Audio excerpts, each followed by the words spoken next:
Magluto tayo ng spicy cheesy mussels. Ang unang ginawa ko guys, bukod sa paglilinis ng mga mussels, ay inilubog ko ito sa kumukulong tubig na paglulutuan ko ng tinolang tahong. Pagkatapos nun ay pinabuka ko siya at hinango. Sandali ko lang siyang inilubog sa kumukulong tubig para hindi naman lumit yung kanyang laman.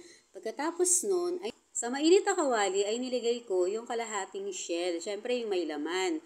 Nilagyan ko siya ng grated cheese at yung iba ay nilagyan ko pa ng sariwang labuyo para may kick ba. Pagkatapos nun ay tinakpan ko at for 20 minutes ay iniluto ko siya. Low fire lang ha. Every 5 minutes ay chinecheck ko siya. Kaya in total, 20 minutes ko siyang inantay para maluto siya. At yan na nga, oh, kikita nyo naman. Yan, meron na siyang mga bubbles-bubbles ng konti o nami-melt na yung cheese. Ibig sabihin nun, lapit na siya talagang maluto. At wala, eto na ang spicy cheesy mussels.